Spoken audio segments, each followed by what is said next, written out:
ನಮಸ್ಕಾರ ಕನ್ನಡಿಗರೇ, ಎಲ್ಲರಿಗೂ ನನ್ನ ಪ್ರೀತಿಯ ಯೂಟ್ಯೂಬ್ ಚಾನಲ್ PR ಯೂಟ್ಯೂಬ್ ಚಾನಲ್ಗೆ ಪ್ರೀತಿಯ ಸ್ವಾಗತ. ಇವತ್ತು ಅಣ್ಣವ್ರ ಬಗ್ಗೆ ಒಂದು ಸಂಗತಿನ ನಾನು ನಿಮ್ಮ ಜೊತೆ ಹಂಚ್ಕೊಳ್ಳೋಕೆ ಬಂದಿದ್ದೀನಿ. ಇದು ಈಗಲೇ ಆಲ್ರೆಡಿ ಎಲ್ಲರ ಸೋಷಿಯಲ್ ಮೀಡಿಯಾದಲ್ಲೂ ಓಡಾಡ್ತಾ ಇದೆ ಈ ವಿಷಯ.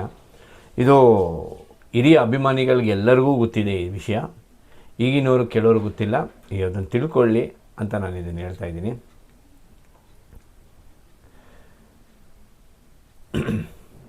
ಇತ್ತೀಚೆಗೆ ತಾನೇ ಕನ್ನಡದ ಒಂದು ಸೂಪರ್ ಹಿಟ್ ಚಿತ್ರ ಇಡೀ ಪ್ರಪಂಚದಾದ್ಯಂತ ಮಾತಾಡ್ತಾ ಇದೆ. ಎಲ್ಲೇ ಹೋದರೂ ಈ ಚಿತ್ರದ ಬಗ್ಗೆನೇ ಮಾತು ನಿಮಗೆ. ಯಾವುದು ಚಿತ್ರ? ಕಾಂತಾರ. ಕಾಂತಾರದ ಬಗ್ಗೆ ಇಡೀ ಪ್ರಪಂಚವೇ ಮಾತಾಡ್ತಾ ಇದೆ ಇವತ್ತು. ಈ ಚಿತ್ರದ ಅದ್ಭುತ ಪೂರ್ವ ಯಶಸ್ಸು ಸಿಕ್ಕಿದೆ. ಈ ಚಿತ್ರ ಯಶಸ್ವಿಯ ನಂತರ ಈ ಚಿತ್ರದ ನಾಯಕ ನಟರಾದಂಥ ಹೆಮ್ಮೆಯ ಕನ್ನಡಿಗ ರಿಷಬ್ ಶೆಟ್ಟಿಯವರು ಎಲ್ಲ ಕಡೆ ಸಂಚಾರ ಮಾಡ್ತಾ ಈ ಚಿತ್ರದ ಬಗ್ಗೆ ತನ್ನ ಅಭಿಪ್ರಾಯಗಳನ್ನು ಹಂಚ್ಕೊಳ್ತಾ ಇದ್ದಾರೆ. ಹಾಗೆ ಇತ್ತೀಚೆಗೆ ತಾನೇ ಅವರು ಹಿಂದಿಯ ಬಿಗ್ ಬಿ ಅಮಿತಾಬ್ ಬಚ್ಚನ್ ಅವರ ಕೌನ್ ಬನೆಯ ಕರೋಡ್ಪತಿಯಲ್ಲಿ ಭಾಗವಹಿಸಿದರು. ಅಲ್ಲಿ ಭಾಗವಹಿಸಿ ಒಂದಿಷ್ಟು ಹಣನ ಗೆದ್ದು ಸರ್ಕಾರಿ ಶಾಲೆಗಳು ಅಭಿವೃದ್ಧಿಗೆ ಆ ಹಣನ ಇಡ್ತಾ ಇದ್ದಾರೆ ಅಂತ ಅವ್ರು ಘೋಷಣೆ ಸಹ ಮಾಡಿದ್ದಾರೆ. ಆ ಕಾರ್ಯಕ್ರಮದಲ್ಲಿ ಅವರು ಅಣ್ಣವ್ರ ಬಗ್ಗೆ ಕೆಲವು ವಿಷಯಗಳನ್ನ ಹಂಚ್ಕೊತಾರೆ. ಹಾಗೆ ಅಮಿತಾಬ್ ಬಚ್ಚನ್ ಅವರು ಸಹ ಕೆಲವೊಂದು ವಿಷಯಗಳನ್ನ ಅಣ್ಣವ್ರ ಬಗ್ಗೆ ಹಂಚ್ಕೊತಾರೆ. कर्नाटक में कहने के लिए हम क्षमा चाहेंगे sir, he is like God. December 2, 1983 Manmohan Desai ಅವರ ನಿರ್ದೇಶನದಲ್ಲಿ ಬಂದಂಥ ಚಿತ್ರ ಕೂಲಿ. ಈ ಕೂಲಿ ಚಿತ್ರದಲ್ಲಿ ಅಮಿತಾಬ್ ಬಚ್ಚನ್ ಅವ್ರದ್ದು ಈ ರೈಲ್ವೆ ಸ್ಟೇಷನಲ್ಲಿ ಕೂಲಿ ಪಾತ್ರದ ಆ ಕೂಲಿ ಚಿತ್ರದಲ್ಲಿ ನೀವು ಒಂದು ಸೀನ್ ಬರುತ್ತೆ. ಅವರು ಬ್ಯಾಗ್ನ ಎತ್ಕೊಂಡು ಹೋಗ್ತಾ ಇರ್ಬೇಕಾದ್ರೆ ಹಿಂದೆ ಗೋಡೆ ಮೇಲೆ ಅಣ್ಣವ್ರ ಫೋಟೋ ಇರುತ್ತೆ. ಅದು ಬೆಂಗಳೂರಿನ ಮೆಜೆಸ್ಟಿಕ್ನಲ್ಲಿರುವಂಥ ಸಂಗೊಳ್ಳಿ ರಾಯಣ್ಣ ರೈಲ್ವೆ ಸ್ಟೇಷನ್ನಲ್ಲಿ ತೆಗೆದಂಥ ಚಿತ್ರೀಕರಣ. ಈ ಚಿತ್ರದ ಹಲವಾರು ದೃಶ್ಯಗಳು ಬೆಂಗಳೂರಿನಲ್ಲಿ ಶೂಟಿಂಗ್ ಮಾಡಿದ್ದಾರೆ. ಜುಲೈ 26, 1982 ಬೆಂಗಳೂರಿನ ವಿಶ್ವವಿದ್ಯಾಲಯ ಅಲ್ಲಿ ಶೂಟಿಂಗ್ ತೆಗಿತಾ ಇರ್ಬೇಕಾದ್ರೆ ಸಹನಟನ ಜೊತೆ ಫೈಟಿಂಗ್ ಸೀನ್ ಇರುತ್ತೆ. ಆ ಫೈಟಿಂಗ್ ಸೀನ್ ಮಾಡ್ತಾ ಇರ್ಬೇಕಾದ್ರೆ ಒಂದು ಸೀನ್ನಲ್ಲಿ ಅಮಿತಾಬ್ ಬಚ್ಚನ್ ಅವರು ಕೆಳಗೆ ಎಗರಬೇಕು. ಅವರು ಎಗರಬೇಕಾದ್ರೆ ಆಯಾ ತಪ್ಪಿ ಅವರು ಕೆಳಗೆ ಬಿದ್ದು ಬಿಡ್ತಾರಂತೆ. ಕೆಳಗೆ ಬಿದ್ದು ಅವ್ರಿಗೆ ಸ್ವಲ್ಪ ತಲೆಗೆಲ್ಲ ಏಟಾಗಿ ಅವರು ಒಂದು ರೀತಿಯಲ್ಲಿ ಕೋಮಾ ಸ್ಟೇಜ್ಗೆ ಹೋಗ್ಬಿಡ್ತಾರೆ. ಕೋಮಾ ಸ್ಟೇಜ್ಗೆ ಹೋದಾಗ ಅವ್ರನ್ನ ಸಡನ್ನಾಗಿ ಬೆಂಗಳೂರಿಂದ ಬಾಂಬೆ ಆಸ್ಪತ್ರೆಗೆ ಶಿಫ್ಟ್ ಮಾಡ್ತಾರೆ. ಅವ್ರನ್ನ ಬಾಂಬೆಯ ಲೀಲಾ ಆಸ್ಪತ್ರೆಗೆ ಕರ್ಕೊಂಡು ಹೋಗ್ತಾರೆ. ಅಲ್ಲಿ ಕರ್ಕೊಂಡೋಗಿ ಅವರಿಗೆ ಚಿಕಿತ್ಸೆ ಕೊಡಿಸ್ತಾರೆ. ಆದರೆ ಚಿಕಿತ್ಸೆ ಕೊಡ್ತಾ ಇರ್ಬೇಕಾದ್ರೆ ಡಾಕ್ಟ್ರಿಗೆ ಒಂಥರ ಭಯ ಆಗೋಗ್ಬಿಡುತ್ತೆ. ಯಾಕಂದರೆ ಅವರು ಕೋಮಾ ಸ್ಟೇಜ್ಗೆ ಹೋಗ್ತಾ ಇರ್ತಾರೆ. ಇನ್ನೇನು ಸಾವಿನ ದಡದ ಹತ್ತತ್ರ ಹೋಗ್ತಾ ಇದ್ದಾರೆ ಅಮಿತಾಬ್ ಬಚ್ಚನ್ ಅವರು ಅನ್ನೋ ಥರ ಆಗ್ಬಿಡುತ್ತೆ. ಡಾಕ್ಟ್ರಿಗೆಲ್ಲ ಭಯ ಶುರುವಾಗಿ ಅವರು ಅನೌನ್ಸ್ಮೆಂಟ್ ಮಾಡಲ್ಲ, ಆದರೂ ನಮ್ಮ ಕೈಲಿ ಏನಿಲ್ಲ, ಇನ್ನೆಲ್ಲ ದೇವ್ರ ಇಚ್ಛೆನೆ ಅಂತ ಹೇಳ್ಬಿಟ್ಟು ಕೈ ಚೋಲ್ಬಿಡ್ತಾರೆ. ಆಗ ಇಡೀ ಭಾರತ ಚಿತ್ರರಂಗದ ಎಲ್ಲ ಗಣ್ಯ ವ್ಯಕ್ತಿಗಳು ಅವರ ಆರೋಗ್ಯ ಸುಧಾರಣೆ ಆಗಲಿ ಅಂತ ದೇವರಲ್ಲಿ ಪ್ರಾರ್ಥನೆ ಮಾಡ್ತಾರೆ. ಹಾಗೆ ಅಮಿತಾಬ್ ಬಚ್ಚನ್ ಅವರ ಅಭಿಮಾನಿಗಳು ಹಾಗೂ ಭಾರತದ ರಾಜಕೀಯ ವ್ಯವಸ್ಥೆ ಸಹ ಅವರು ಬೇಗ ಗುಣವಾಗಲಿ ಅಂತ ಅವ್ರಿಗೆ ಹಾರೈಸ್ತಾರೆ. ಈ ಸಮಯದಲ್ಲಿ ನಮ್ಮ ಕನ್ನಡಿಗರ ಕಣ್ಮಣಿ, ನಮ್ಮ ಪ್ರೀತಿಯ ಆರಾಧ್ಯ ದೈವ ಅಣ್ಣವರು ಅವರು ಈ ವಿಷಯ ಅವ್ರಿಗೆ ತಿಳಿಯುತ್ತೆ.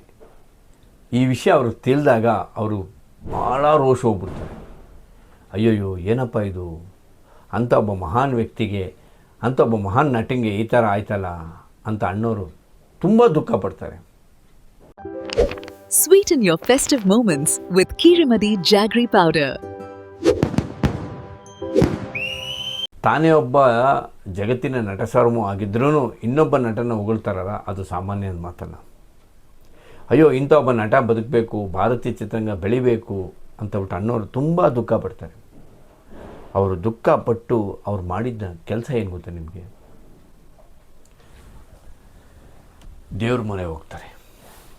ಅವರು ಅಣ್ಣವರು ದೇವ್ರ ಮೊರೆ ಹೋಗಿ, ತಂದೆ ಇವನ್ನ ಅಮಿತಾಬ್ ಬಚ್ಚನ್ನ ಕಾಪಾಡು, ಅವ್ರನ್ನ ಆದಷ್ಟು ಬೇಗ ಗುಣಮುಖರ ಮಾಡಿಸು, ಅವ್ರನ್ನ ಮತ್ತೆ ಚಿತ್ರರಂಗದ ಕಡೆ ಕರ್ಕೊಂಬ, ಅವರಿಂದ ಇನ್ನೂ ಹಲವಾರು ಚಿತ್ರಗಳು ಹಿಂದಿ ಚಿತ್ರರಂಗಕ್ಕೆ, ಭಾರತೀಯ ಚಿತ್ರರಂಗಕ್ಕೆ ಕೊಡುಗೆಯಾಗಿ ಬರಲಿ, ಅವರಿನ್ನೂ ಬಾಳಲಿ ಬದುಕಲಿ ಅಂತ ಅಣ್ಣವರು ಅವ್ರನ್ನ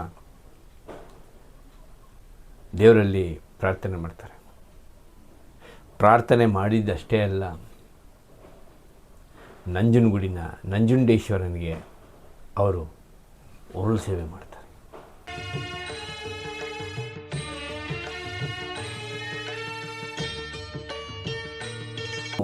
ಒಬ್ಬ ವ್ಯಕ್ತಿ, ಒಬ್ಬ ಭಾರತದ ವ್ಯಕ್ತಿ, ಭಾರತದ ಒಬ್ಬ ನಟ, ಒಳ್ಳೆಯ ನಟ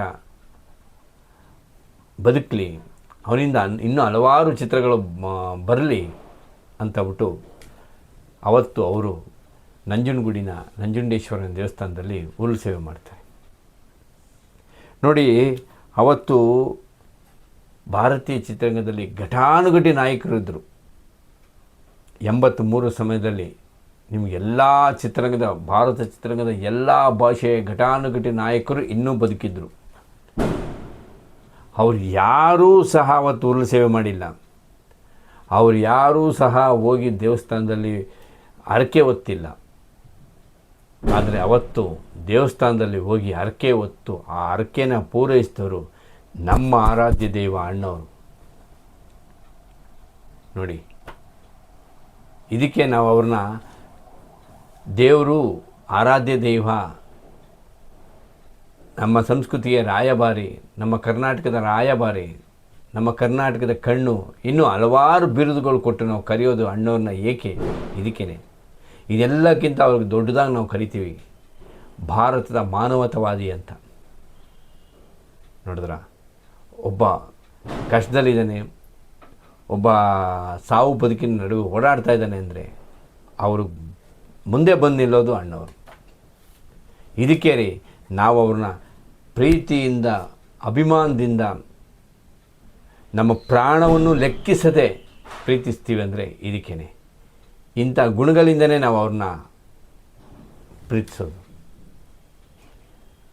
ಈ ಥರ ಸಾಂಸ್ಕೃತಿಕ ರಾಯಭಾರಿಗಳಾಗಿ, ಈ ಥರ ಒಬ್ಬರ ಕಷ್ಟಕ್ಕೆ ಪಾಲ್ದಾರನಾಗಿ ಇರ್ತಾರೆ ನೋಡಿ, ಇಂಥ ವ್ಯಕ್ತಿಗಳಿಗೆ ಕರ್ನಾಟಕ ರತ್ನ ಅಂತ ಕರೆಯೋದ್ರಿ. ಬನ್ನಿ ಕನ್ನಡಿಗರೇ, ಹೀಗೆ ಇನ್ನೂ ಅಣ್ಣವರ ಹಲವಾರು ವಿಚಾರಗಳನ್ನ ನಾನು ಆಗ್ತಾ ಇರ್ತೀನಿ ನಿಮಗೆ. ನಿಮ್ಗೆ ನನ್ನ ಚಾನಲ್ ಏನಾರು ಇಷ್ಟ ಆಗಿದರೆ ನನ್ನ ಚಾನಲ್ನ ಸಬ್ಸ್ಕ್ರೈಬ್ ಮಾಡಿ, ಶೇರ್ ಮಾಡಿ, ಕಮೆಂಟ್ ಮಾಡಿ, ಲೈಕ್ ಮಾಡಿ. ನಿಮ್ಮ ಅಭಿಪ್ರಾಯ ಏನೇ ಇದ್ದರೂ ನೇರವಾಗಿ ತಿಳಿಸಿ. ಸಿರಿಗನ್ನಡಂ ಗೆಲ್ಗೆ, ಸಿರಿಗನ್ನಡಂ ಬಾಳ್ಗೆ. ಜೈ ಕರ್ನಾಟಕ ಮಾತೆ. ನಮಸ್ಕಾರ.